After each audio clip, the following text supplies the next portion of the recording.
Hey, it's Pam from Benmcfuzzyugs, and today I'm wanting to share this great fun project with you. It's making a panda. Now this is a great project if you're a beginner. It just uses some simple shapes, and if you haven't already, I would have a wee look first of all at my tutorial on how to make a ball, because this goes into more detail on how to make these shapes. But also if you're a more experienced felter, I find this great to see how small you can make the panda, because for some of your sculptures, the devil's really in the detail. So if you can go really small and get some tiny detail in there, then it can really help your much bigger sculptures. And it's great fun. I've made these pandas down to about 2 centimeter size, which is pretty fiddly, but fun to try and do. So what I'm doing to start with is making 2 balls of the size I'm going to want the panda to be, one slightly bigger for the body and one slightly smaller for the head. Just pulling off a bit of fleece, rolling it up and felting it into the ball. As you can see, I keep the piece between my fingers moving all the time rather than moving the needle all the time. So I'm always felting in perpendicular to the surface, like I say, it's what you always want to do. If you want to use a felting surface for this, I know a lot of people do use a felting surface, then make sure and keep the item moving or keep your hands moving. Don't be felting into the same place all the time. Now I'm joining the 2 pieces together. I do this by felting sort of diagonally up through the body into the head and down through the head into the body, just working all the way around the piece while I'm doing this so that there's no harsh join.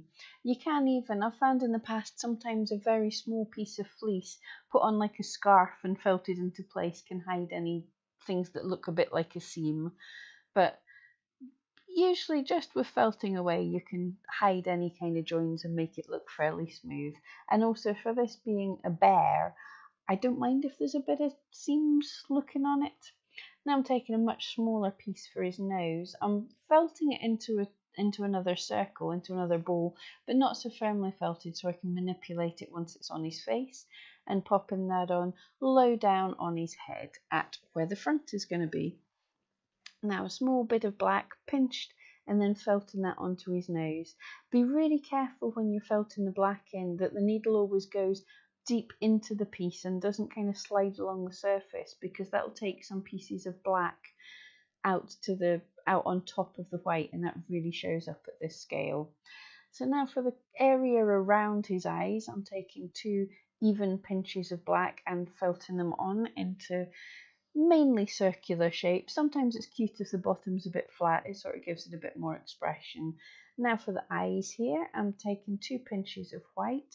I take them between my fingers of both hands and roll them at the same time so I can roughly feel if they're the same size, and just taking away bits of fleece and adding some just to try and get it to the same size, and then felting them in on top of the black but in a circle so that the black can be seen all the way around. So this is the white of his eyes. If you're making them bigger, next stage you could put in some colour, maybe some brown to give his irises, but I'm going straight for the pupil here. The smaller you go, the trickier this bit gets. So popping on some black, leaving white all the way around if you can, and then we're going even tinier with a very titchy piece of white to be the glint in his eye. And I'm going to felt that onto his pupil, but leaving some black all the way around so it doesn't merge into the white as well. And this just gives life to the piece, but it's also really handy to get used to manipulating your needle and how small you can go with pieces of fleece. Okay, to make his ears, 2 larger pinches of black, and I'm just shaping them into a half circle shape by gently felting them between my fingers. Although this looks kind of dangerous because you're felting along in the direction of your fingers, you never actually hit your fingers unless you're very careless. So it's quite easy to do really. Don't be afraid to give it a go. And popping the ears onto the top of his head. And he's starting to look really cute. You could also add a mouth by twisting off a thin sort of strand of black felt and felting it below his nose, but I don't think he needs it. Okay, now for arms, 2 pinches of black, and I'm just felting them into a tube.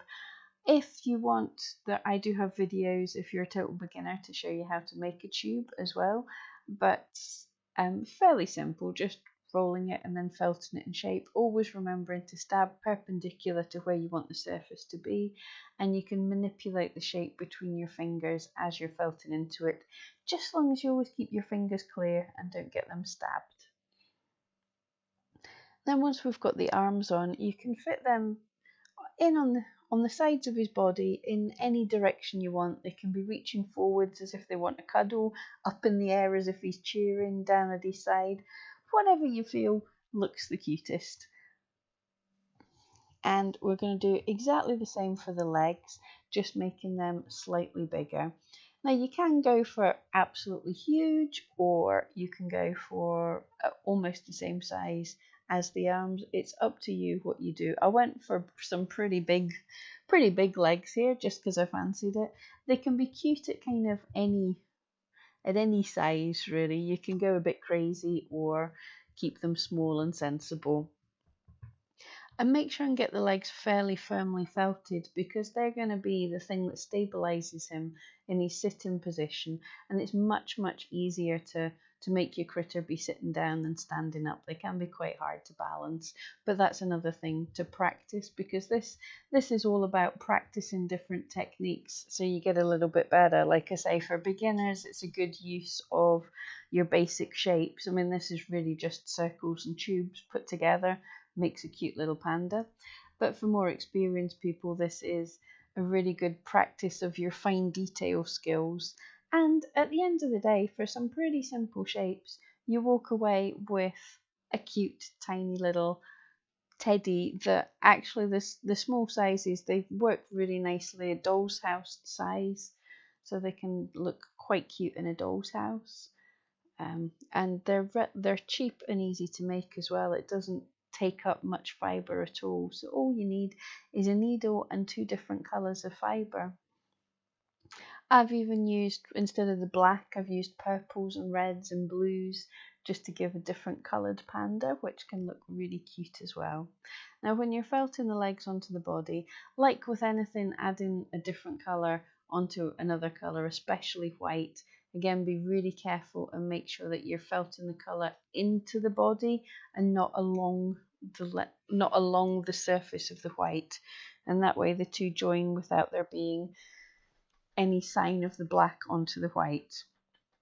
If you were making something different, obviously to get shading, you would run the needle along the surface of the white, dragging some black, and that can give you a nice shading between the two. But with this panda bear, we want it to be, it's as if it's been made as a teddy, so each piece has been made separately. There's no mixing of the white and the black. And we want this tube with a nice kind of flat end to it. You can even have the feet slightly fatter, turning up at the end slightly to make them look like feet, which is what they are, obviously. But just felt until you're happy. Keep going over the body, try different poses for the arm, and there you have him. And there's another wee one that I made at a smaller size. As I say, I've gone down to about 2 centimeters for this in the past. It's great fun. They are so cute and they don't take too long at all. This video, there's nothing cut out of it. It's all 100% what I made, and it's speeded up 400 times, but this is the length of time it's taken me to make this panda. So thank you for joining me, and I'll see you next week.